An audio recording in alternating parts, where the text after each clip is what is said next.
안녕하세요. 영혼의 순례자 여러분. 오늘은 정말 비가 많이 옵니다. 새벽에 일어났을 때, 걸어올 때 비가 참 많이 와서 기분이 참 좋았습니다. 참 행복했습니다.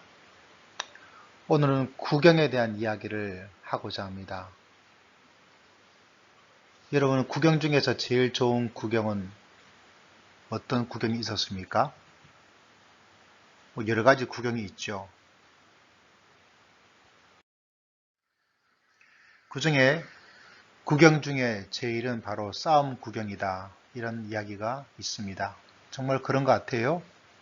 개들이 싸울 때 기분은 좋지 않지만 흥미롭습니다. 시장에서 싸움을 하고 있는 사람들 거북스럽지만 또 호기심이 생기기도 합니다. 그런 구경 중에 여러 가지 구경을 이야기하고 있습니다. 자, 그렇지만 저는 좀 다른 관점에서 생각을 하게 됩니다. 그것은 구경 중에서 싸움 구경보다 더 흥미롭고 놀라운 것은 바로 하나님을 바라보는 것. 조금 불경스러운 단어가 될 수도 있겠지만 하나님을 구경하는 것이라고 표현을 하고 싶습니다. 하나님께서 어떻게 하는가 그것을 보는 것이 얼마나 중요한지를 살면 살수록 영성의 길을 걸어가면 걸어갈수록 믿음의 길을 걸어가면 걸어갈수록 더 많이 느끼고 또한 깨닫고 또 그 속에서 많은 위로와 평안을 누리게 되는 것을 바라보게 됩니다. 오늘 우리가 구경할 하나님은 바로 하나님은 선택하신다라는 이야기를 우리가 읽을 로마서에서 이야기를 하고 있습니다.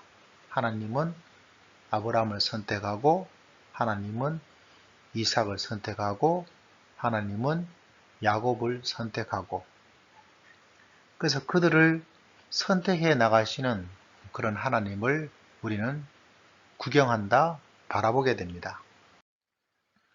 그럼 도대체 하나님께서는 어떤 기준을 가지고 선택을 하시는가? 우리가 매일매일은 순간의 선택이 10년을 좌우한다는 유명한 광고의 문구처럼 많은 선택을 합니다. 작은 선택도 있고 또 크고 중요한 선택도 있고 선택하는 하루죠. 하나님은 어떤 선택을 할까요? 우리도 선택할 때 기준이 있습니다. 과일을 선택할 때도 자기 나름대로 기준이 있습니다. 직업을 선택할 때도 자기 나름대로의 기준이 있고 하나님의 선택의 기준은 무엇일까요? 하나님께서는 행위가 아니다 라고 이야기를 하고 있습니다. 그 사람이 어떤 모습을 가지고 있는가? 그 사람이 어떤 행동을 하고 있는가? 이건 전혀 뜻밖이지 않습니까? 우리는 사람이 어떤 행위를 하고 있냐? 너 똑바로 해 라고 이야기를 합니다. 너 행동 거지? 그게 뭐야? 라고 이야기합니다. 너 잘못된 행동을 했어. 너는 아웃이야. 라고 이야기합니다.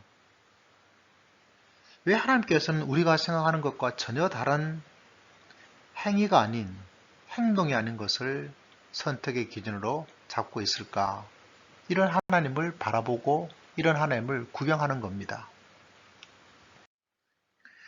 다시 말하자면 하나님은 사람의 어떤 행위가 아니라 하나님의 전적인 부르심, 그분의 선택, 그분은 우리의 선택 기준을 사람에게 찾지 않고 자기 자신에게 찾고 있습니다.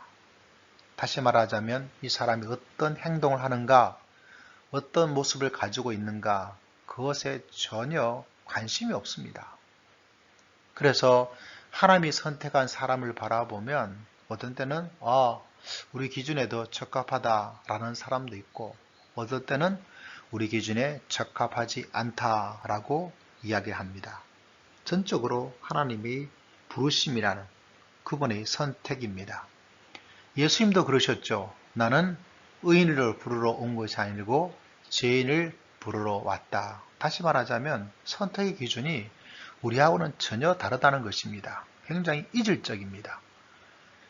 종종 영혼의 순례자들이 범하는 오류가 뭐냐면 다른 것이 아니라 말은 이렇게 예수님은 이렇게 모습을 보였지만 우리도 어쩔 수 없는 인간이기에 결국은 그 사람이 의로운 삶의 모습, 그것이 선택의 기준입니다. 이걸 깨뜨려야 됩니다. 이게 없다면 그것은 영혼의 순례길을 걸어가는 사람의 모습이 아닙니다. 남들은 손깍질을 합니다. 손가락질을 해요. 남들은 그게 아니라고 말합니다.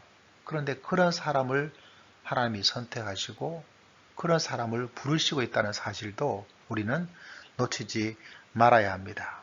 너무나 많은 사람들이 내가 의롭게 살아가는, 그래서 하나님의 선택에 맞는, 내가 잘 준비해서 하나님의 선택에 적합한 이런 것을 생각하는데 실제로는 우리는 헛다리를 짚고 있습니다. 도리어 하나님은 우리의 행위가 아니라 하나님의 전적인 부르심, 그 사람의 자격이 아니라 그 사람의 자질도 아니라 전적인 하나님의 부르심, 그것을 우리는 구경하고 바라보게 됩니다. 구경하라는 가장 중요한 의미는 이것입니다. 이런 하나님의 선택을 좀 멀리서 보아라, 이렇게 이야기를 드리고 싶습니다. 가까이 가서 보지 말고 하나님께서 이렇게 부르시는 그 부르신 하나님이 선택하시는 것을 좀 멀리서 보아서 숲을 보는 것처럼 보는 것. 우리가 설악산을 가보면 멀리서 바라볼 때 가지는 웅장함이 있습니다. 그러나 그 숲에 들어가서, 골짜기에 들어가서 나무 하나를 바라보면 그것에 대한 감동도 없지 않아 있지만 멀리서 바라보았을 때 그 거대함과 웅장함을 느낄 수가 없습니다. 여러분, 설악산에서 가까이 가서 찍은 사진과 히말라야에서 가까이 가서 찍은 사진 같이 가까이 가서 찍으면 이게 히말라야인지, 이게 설악산인지, 이게 뒷동산인지, 남산인지 전혀 구분이 되지 않습니다. 그 크나큼을 볼 수가 없습니다. 그걸 보기 위해서는 그 산에서 멀리 떨어져서 그 웅장함을 바라볼 수 있는 거리가 될 때, 사회적 거리 두기가 있는데 어떤 때는 하나님과 거리를 두셔야 됩니다. 그래야 하나님께서 어떻게 크나큰 일을 이루어가고 계신가, 그 웅장함과 위대함을 발견할 수가 있습니다. 그렇지 않으면 우리 하루의 삶들이 한 그루의 작은 나무와 같습니다. 한 그루의 작은 나무가 되다 보니까 내 인생 전체의 숲을 보지 못하고 내 인생을 뛰어넘어서 하나님은 한 세대, 한 세대, 100년, 1000년, 만년을 바라보고 계시는데 그 거대한 숲을 볼 수가 없다는 사실입니다. 여러분, 오늘은 하나님을 구경하십시오. 내 하루하루의 삶에 순간적인 나무 하루하루에 마음을 두지 말고 도리어 멀리 떨어져서 하나님이 하신 일을 구경하십시오. 그러면 그 속에 이루어주시는 하나님의 놀랍고 풍성한, 웅장한, 위대한, 거대한, 우리를 압도하는 숲과 같은 하나님을 볼 수가 있을 것입니다.